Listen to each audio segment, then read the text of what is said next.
should never again stand behind the seal of the President of the United States. Never again. Never again. Never again. This is my video update on this Sunday afternoon, October the 27th, coming to you from Limassol, Cyprus. Let's talk about some news, and let's start things off with some breaking news, which is that the Russian military has captured the town of SELIDOVO, located to the southeast, I believe, of Pokrovsk. This town was in a cauldron for the past week or so. So this news should not come as a surprise. It was expected that sooner or later the Russian military would capture the entire town area of SELIDOVO, and this has been confirmed not only by Russian sources but also by Ukrainian sources. From what I understand right now, the Russian military is just conducting a mop-up operation in SELIDOVO, but it has been captured by the Russian military. It seems like every day the Russian military is capturing a new town or village, and they're closing in on Pokrovsk. I imagine the next town or small city of Toretsk will be the next area to fall to the Russian military. Very, very fortified area of Toretsk. But the Russian military is closing in on SELIDOVO, on Pokrovsk. With the capture of SELIDOVO, they are closing in on Pokrovsk. And things are looking really bad for the Ukraine military and for the Zelensky regime. Trouble in Donbass, trouble in Pokrovsk, in Toretsk, in the south, and of course, you have the debacle of Kursk. So, what else should we discuss? The elections in Georgia. That went down yesterday, and the Georgia Dream Party, the incumbent party, they won the elections, the parliament elections, with, I believe, 54% of the votes. 97 or 98% of the votes have been counted. The election committee has called it in Georgia, and they have stated that Georgia Dream has won the elections with an outright majority. They don't need to form any coalitions or anything like that. And this is bad news. If you are Ursula or Borrell or the Collective West or the European Union, you must be very upset because you tried your very best to defeat Georgia Dream, because Georgia Dream, they are working towards restoring diplomatic relations with Russia, a rapprochement with Russia. And this is the last thing that the European Union and the Collective West want to see, because what they wanted from Georgia, they wanted Georgia to be a second front against Russia. They wanted Georgia to be destroyed in the same way that Ukraine is being destroyed, so that they can cause trouble for Russia. And Georgia Dream said, no, we're not going down the path of Ukraine. Actually, it is in the best interest of Georgia to restore diplomatic relations with Russia. That is the path that Georgia Dream is taking the country towards. And these election results are good news for Georgia and for the people of Georgia, but very upsetting news for Ursula and the European Union. Last week, the European Union, they put Georgia's path to EU membership on hold because Georgia was restoring relations with Russia, and they weren't subscribing to those EU values.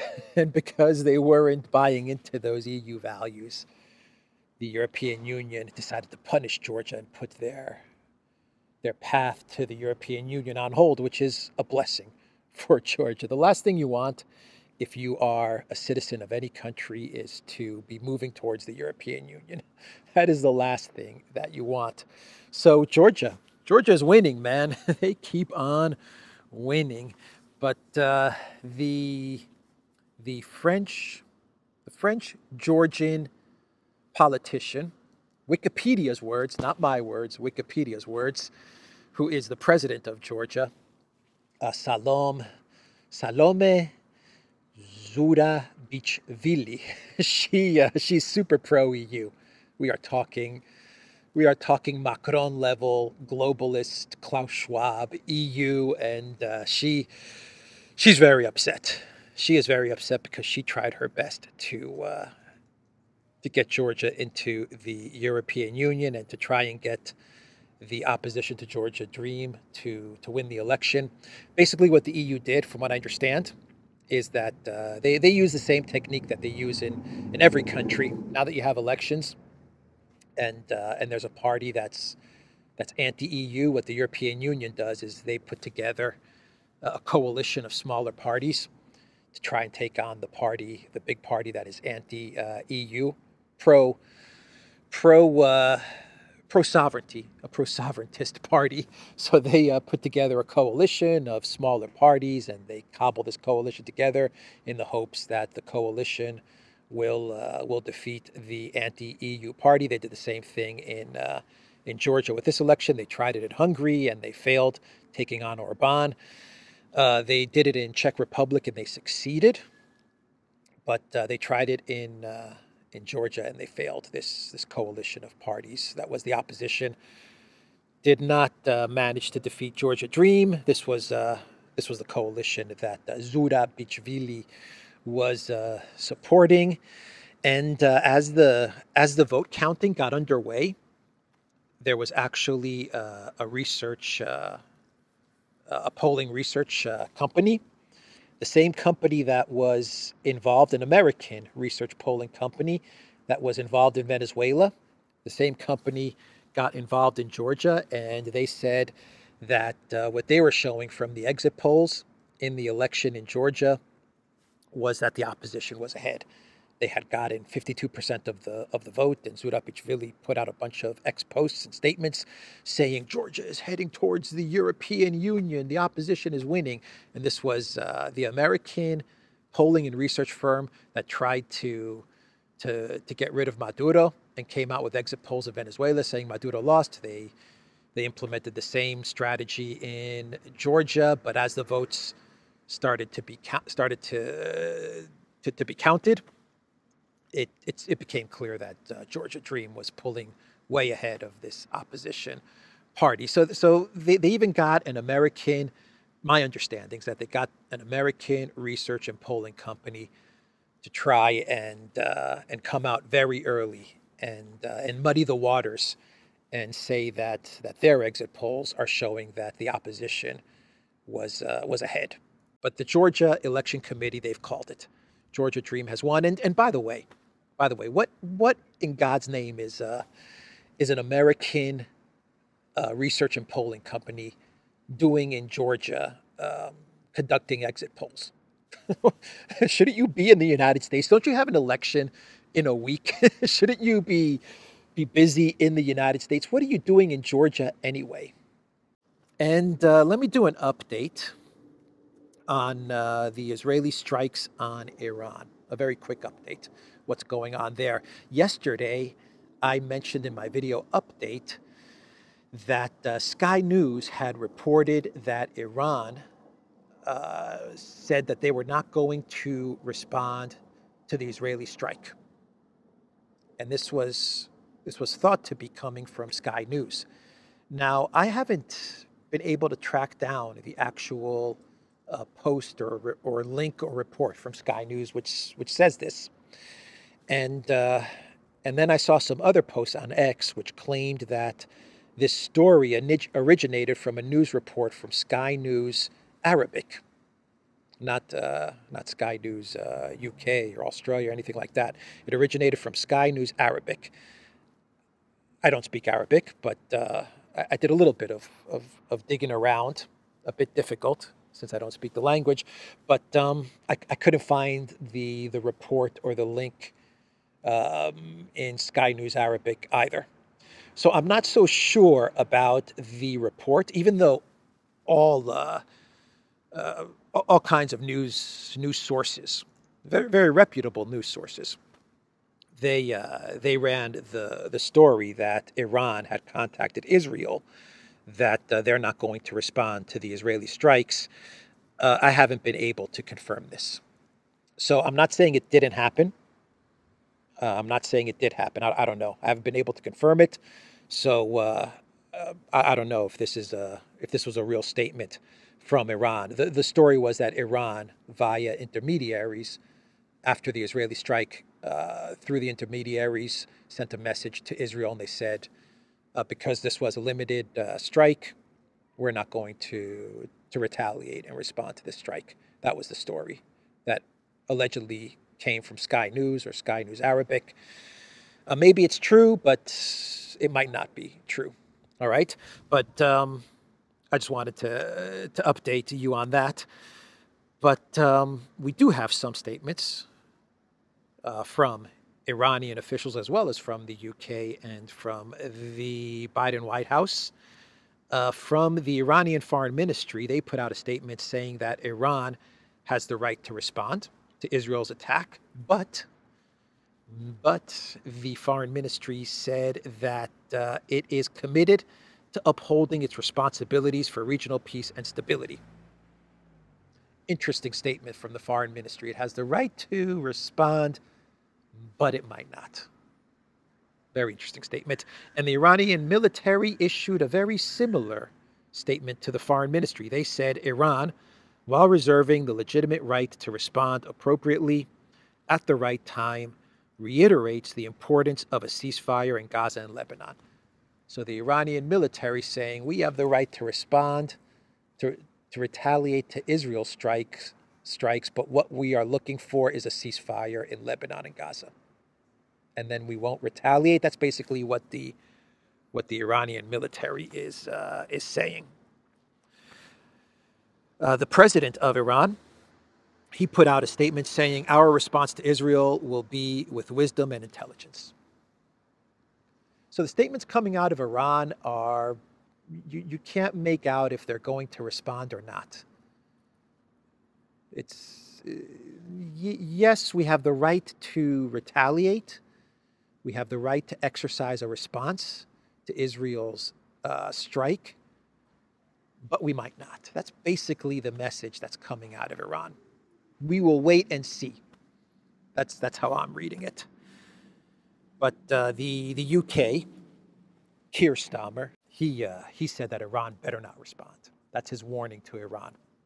You better not respond. So that's the UK's statement. The Biden White House, they put out a statement saying this should be the end of the direct military exchange between Israel and Iran. That's coming from the Biden White House. This should be the end. Does the Biden White House really want it to be the end? Really? I don't think so. Something tells me the Biden White House doesn't want this to be the end. Or maybe they want it to be calm at least until after the elections. Maybe they don't want an Iranian retaliation until after the election so that they can then get the Israeli retaliation and then they can get a wider war. I don't know. Something tells me that that we shouldn't trust the Biden administration's statement that they would like this to end. Definitely the neocons of which Biden is a neocon, they definitely do not want this escalation to end. Maybe a pause for the next week or 10 days until after the November vote in the United States. But anyway, those are the statements from the strike into Iran. And we are starting to get some more information. Not much, but we are starting to get some information as to what exactly went down yesterday and the results of Israel's strike into Iran. And from everything that I'm reading and all the analysis, the videos, the images, in my opinion, it does look like Iran's air defense, it held up. It got most of the missiles. At least that's how it looks. The Iranian air defense absorbed Israel's attack. Actually, it looks like the Iranian air defense, the goal of Israel's attack was to take out the Iranian air defense systems and then launch a second wave. Once the air defense was knocked out, launch a big second wave to really hit Iran. But it looks like the air defense actually absorbed the missile strike, knocked down the missiles, was not significantly damaged. And Israel, it looks like Israel may have called off the operation once it realized that the Iranian air defense was holding up. I don't know if that's the S-400s, but that's my take on this. After reading all of the analysis and all of the reports and the images and everything, that's my initial conclusion. Of course, things can change as the days go along and we get more information, but that's the way it looks at this moment. And let me read you a post from Armchair Warlord, which I believe possibly explains what the goals of Israel was for the attack into Iran, and how Iran's air defense systems, they absorbed the attack and forced Israel to back off. Basically, what Armchair Warlord is saying, and I'll put his post, the full post, because it's a long post. I'll put the link to his full post on X in the description box down below. But basically, what Armchair Warlord is saying, and I tend to agree with his analysis, even though I'm no expert. I'm not a military expert, as Alexander says, but his analysis makes sense. He is saying that what Israel was looking to do was an SEAD strike. A SEAD, SEAD strike. I don't know if that's how you pronounce it, or if you just say SEAD, but a suppression of enemy air defenses. That was the first goal of the operation. And there was actually comments and posts on X which stated that Israeli media had claimed that the operation was going to last a total of 12 hours. And it didn't last 12 hours. It just lasted, from what I understand, a couple of hours, if that. But it was going to last 12 hours. Hundreds of fighter jets were deployed. You had refueling aircraft as well. And they were all in position. This was going to be a very, very big operation. But that's not what happened. And Armchair Warlord is saying that the goal was for this to be a big operation, and the first wave was going to be to take out Iran's air defenses. And once those air defenses were obliterated, then you would have the F-35s coming in, and they were going to really hit Iran hard. But the air defenses held up. They did their job, and basically it was impossible, too risky for the F-35s and the Israeli Air Force to move any closer towards Iran or to try and to strike Iran. So the whole thing got called off. Let me read you what he posted, at least the first paragraph of what he posted, and I'll put the full post on X in the description box. Here is what Armchair Warlord said. I suspect that what actually happened in Iran last night was an aborted attack. The IAF's initial SEAD, suppression of enemy air defenses, SEAD strikes with long-range missiles meant to pave the way for what was probably an F-35 strike package with conventional bombs, clearly failed. Thus, they scrubbed the strike. I think this is a good explanation. It makes sense to me of what happened. Let me know in the comments down below what you think. Once again, that link is in the description box down below. Let's now move on to $50 billion. $50 billion to Project Ukraine as a loan. The $50 billion loan has been approved. Right now, I believe I'm at the Limassol Technical University, or at least one of the buildings. I think Limassol has either six or eight buildings for the for the technology university. And it's throughout the old town, throughout the city center and the old town. But I think this is a couple of the buildings. It's nice, huh? Nice architecture. Cool place to study. And then you have a Zorbas, which is a very good restaurant. Kind of a restaurant. Has everything, actually. Has everything. Has food that they make daily, and it has anything you need.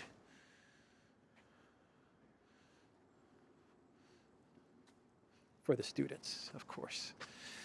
And anyway, let's talk about the 50 billion loan that was approved, backed by the interest from the Russian frozen assets.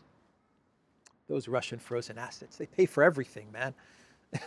They pay for everything. You need money? You need a loan? Want to buy a home, a car?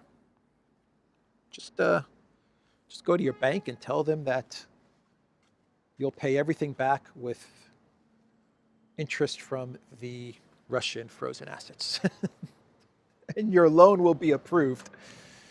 But yeah, this was announced yesterday that it's going through, and the money's going to be dispersed, according to statements, I believe by early 2025, the first tranche of the 50 billion loaned to the Zelensky regime.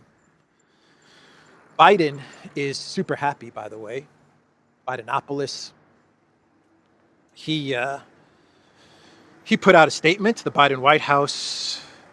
And the Biden White House, where is it? Where's the statement? The Biden White House announced the historic decision to provide $20 billion.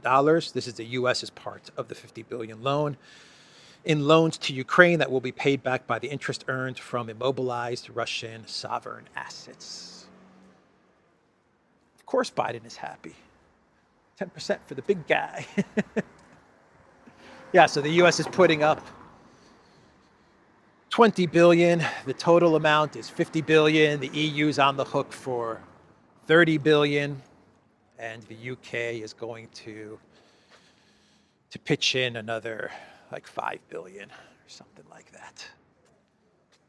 And you get to like 50 billion or 45 billion or whatever it is. I think the EU's on the hook for, 30 or 25 billion. The EU's going to put in 25 billion. The UK is going to put in 5 billion. And then the US is going to put in like 20 billion. I don't know, what is Trudeau going to put in? What is Canada going to contribute? I understand that Trudeau might be on the way out. His own party is trying to remove him. Boy, that would be the Zelensky curse of the century, huh? If Trudeau is removed by his own liberal colleagues, because Trudeau's ratings are really, really bad, in the dumpster, and they want Trudeau out. But I don't know, who are they going to put in Trudeau's place? That I don't know. But Trudeau is defiant. He's not going to go anywhere. He's big balls, Trudeau. He's not the Trudeau that was bullied by Pirate Schultz. He's the Trudeau that does the bullying. Anyway, so that's the 50 billion loan. Approved. Going to the Zelensky regime in the first half of 2025. Money flushed down the Ukraine toilet. What a waste. What a waste of money. And Russia, they have said that this interest earned on the 50 billion, this is Russia's money. This is the Russian government's money. It is being stolen. And what Russia is going to do is that they're going to start taking Western assets and Western funds, which are located in Russia, and they're going to start to take those funds in retaliation to what the West is is doing with the 50 billion from immobilized Russian assets. Maradona, Diego Maradona. What do you guys think? The best player ever? Yes, that's my opinion. Maradona is the GOAT.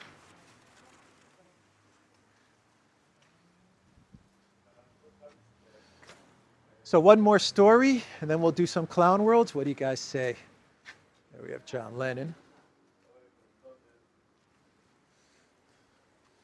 So Rheinmetall, the German MIC company, I believe their CEO in an interview yesterday said that the first of 4 factories located in Ukraine is up and running.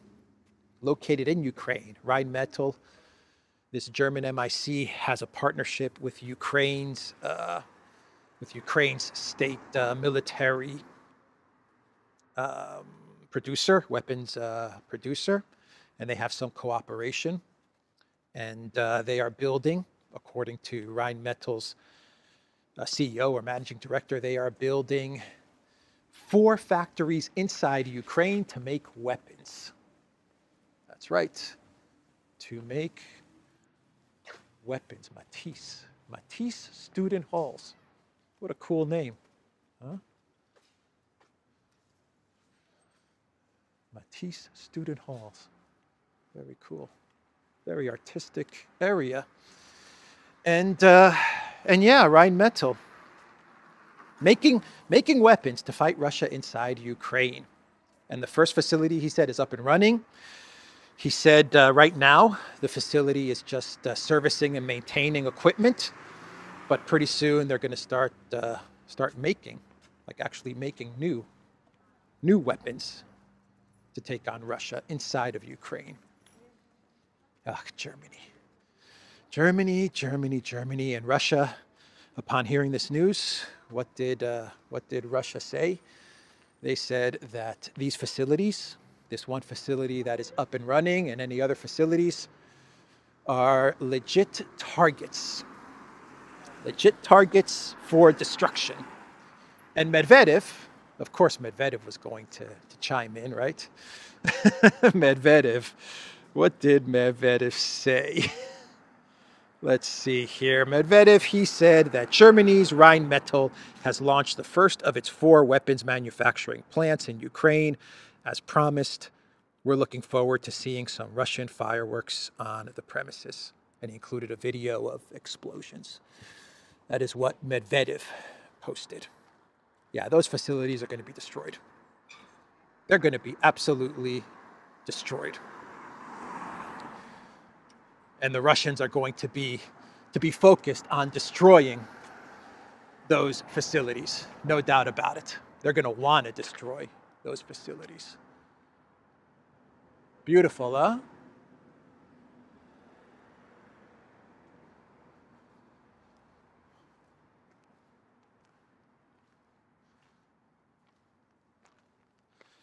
So let's do some clown worlds, and we will wrap this video up. So the first clown world, Kamala Harris. She was supposed to have Beyonce perform at her campaign rally the other day. MSNBC actually said that Beyonce is going to perform. This is what MSNBC said. And when she didn't perform, I actually talked about this in my video update yesterday, but let me update. As she didn't perform, she just basically got on stage and endorsed Kamala Harris, right? Kamala Harris is awesome, blah, blah, blah, whatever. And then she left. She didn't even sing one song. not even one song. Come on, Beyonce, I'm a survivor. Come on. Bootylicious. Not even one song. And yeah, she just gave her speech, her endorsement, and she took off. And people got very upset. They started heckling and booing because everyone was waiting for a free concert. That's why there were so many people there. Because they were expecting a free Beyoncé concert. And so they felt like they got cheated. They got duped. And they let Kamala know. I mean, she was getting heckled, booed big time. That pretty much sums up her campaign, huh? That whole event sums up Kamala's entire campaign. Everyone felt duped, lied to. So that's the first Kamala clown world. The second Kamala clown world is that a photo surfaced on social media claiming to be a photo of Kamala wearing her McDonald's uniform. This is what the photo showed. Allegedly, this is what the photo showed. And so a bunch of Kamala supporters, they posted this photo that surfaced of Kamala in her McDonald's uniform from back in the day. And basically they were saying, hey, MAGA, just shut up. Stop with the conspiracy theory of Kamala never worked at a Mickey D's. Here's the photo, right? That was basically what they were posting. This is such a strange story. And so people started to look at this photo. They started to look at the photo, and then they started to kind of, scrutinize the photo. Something didn't look right with the picture of Kamala in her McDonald's uniform. And so they started to search around, and what did they find? They found that this wasn't Kamala. This was actually Kamala's head placed on the body of someone who had passed away. This person, from what I understand, rest in peace, passed away from cancer. But this was her photo from the time when she worked at McDonald's. And someone, I don't know who, maybe it was Kamala, maybe it was the Trump campaign, I don't know. I don't know how all of this went down. But someone put Kamala's head on her body, published it on the internet. Kamala supporters found this photo. Maybe they were sent this photo. Maybe they were duped. I don't know what's going down here. But they thought it was proof that Kamala had worked at McDonald's. And they posted on Twitter that this is proof. MAGA can now shut up. Here's the evidence. And it turned out to be fake. And the photo has even been community noted. It is without a doubt a fake. The real photo has surfaced as well. And wow, wow, I don't know how all of this happened. I don't know what happened. Maybe this was Kamala supporters who came up with this idea. Once again, it could have been Trump supporters looking to dupe, looking to get the Kamala supporters to run with this. Maybe they understood that they would run with this and they would make fools of themselves. I don't know what happened. But anyway, that is that's the clown world. And I think I will end the video there. I'm starting to lose my train of thought. Anyway, that's the video, everybody. theduran.locals.com. We are on Rumble, ODYSEE, BitChute, Telegram, Rockfin, and X. Go to the Duran shop, pick up some merch, like the shirt that I'm wearing today.